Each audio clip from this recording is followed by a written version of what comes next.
Okay, this is a quick video on this $1 million home in Kennington Court and Draper. I just wanted to go over a couple little points that I changed just out of experience that I've had. And one thing I'm just going to tell you from the beginning, one thing with doing these high dollar homes is keep your numbers in check by, you thinking of a smaller home that you would do and kind of the values and the percentages that you're looking at there. So if you make, for example, on this quality one, you had $100,000 adjustment for quality. Um, don't make an adjustment that's anything more than 10% of what the actual price is. So this one's 875. This one's 915. So where you're doing 100,000, you're way over 10% adjustment on one line. And so I just lowered it. Less adjustments, always better, but keep it realistic in terms of the percentages. So so we're saying $5,000 a year, and just to kind of give you an idea, say on a $200,000 house, we make a $500 adjustment a year. So 500, what percent of that? So it's about a quarter of a percent. So, and then times that by a million. So that's like 2,500 a year. So we're saying like you could go up to even 1,000 per year on a $200,000 home. So that puts us in the range of where this 5 is, which is more realistic in terms of the percentages we're talking about.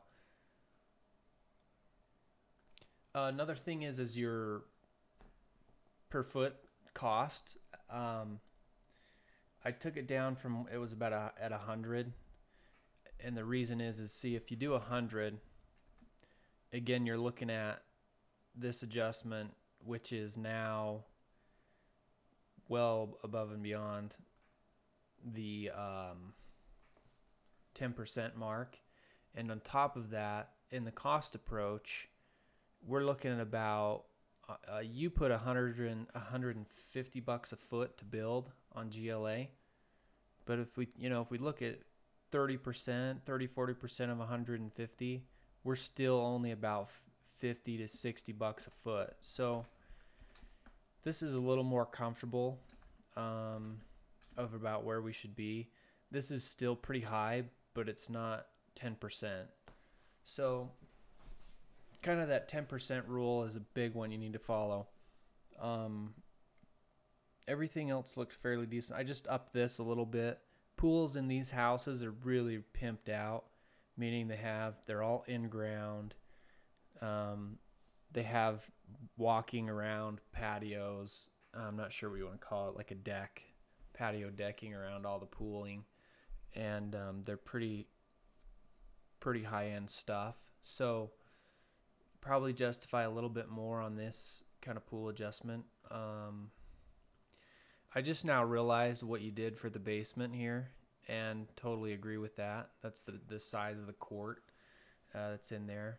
And then I got to go back and tweak these adjustments. I'm going to do it about $15 a square foot, which is pretty good. I mean, 15 to 20 is a pretty good number for this kind of house. And you think about, on a smaller house, we're doing about, let's see, we're doing about $10 a foot.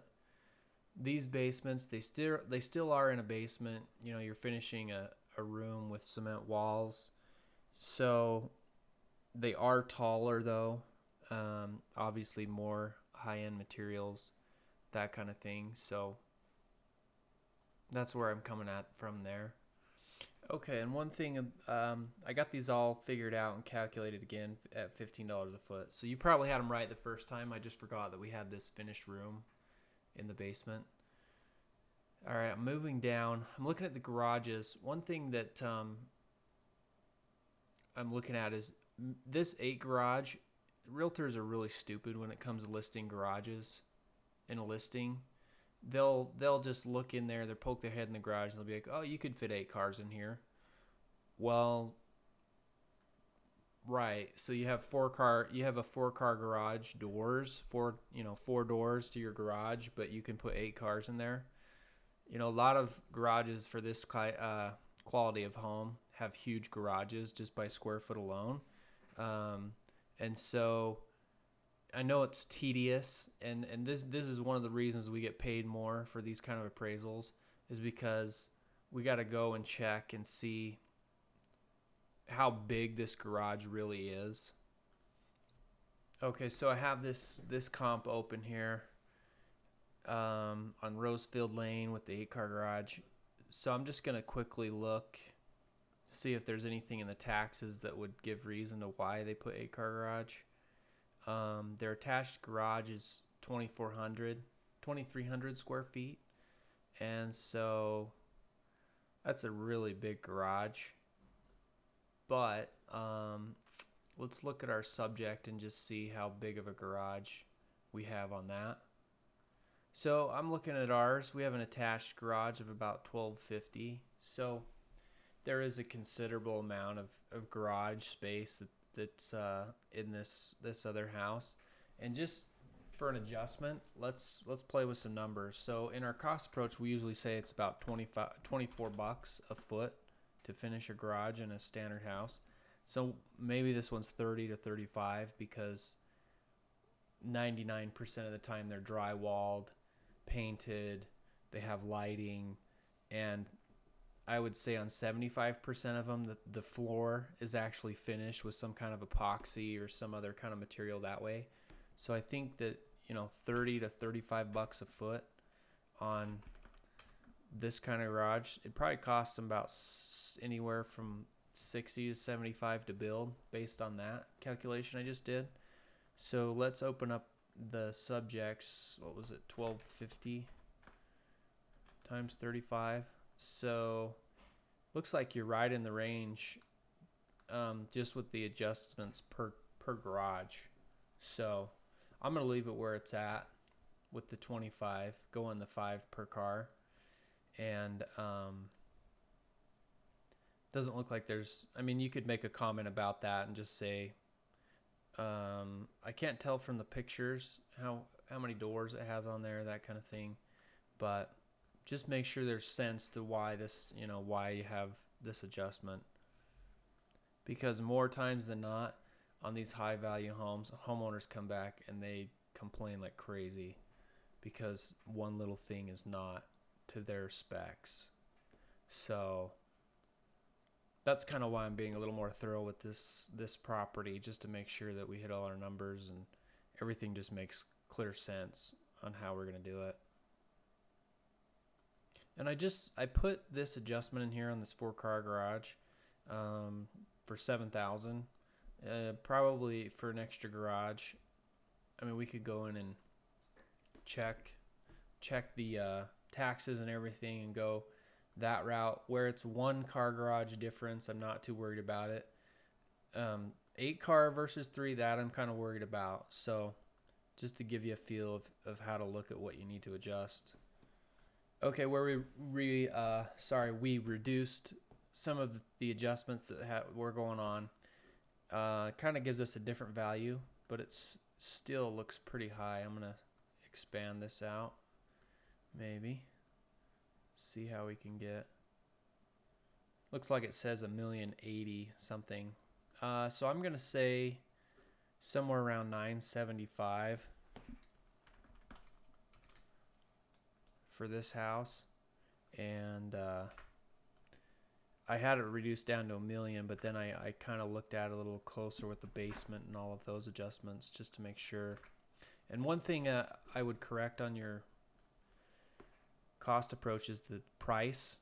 Nobody's going to put $1 million home on a $150,000 lot. So probably, these in this particular fill-in neighborhood, they're probably about $300,000 a lot. That kind of tweaks our numbers here as well, so that we would need to change this a little bit, and you can see how that goes. $30 a foot. We only had the basketball court finished, so let's just take that down and see. That puts us right about where we're at. on this number right here. Okay, and I'm looking at the range on these cells of the data you're pulling. Looks good. We just want to make sure these are actual, similar sized homes, similar location, that kind of thing going on. One thing I wanted to point out real quick, we do note down here indoor basketball court, and then also this area's here finished. So you just want to think of that in terms of, we're already given value here for the court. How much more is that type of an amenity going to add? So that's kind of the mentality here. I agree with this. Throwing in the media, just giving everybody something to compare is great. I agree with that. Okay, and all your comments looked really concise, very direct, very straightforward, and I'm just going to check the rest of the report and send it off. Okay, and one thing I was looking at on this sketch, the files that I had in the folder, there's no problem with an appraiser taking the actual floor plans from the architect and putting them in the report. There's nothing wrong with that. So where you've sketched it all out is fine, and this will work.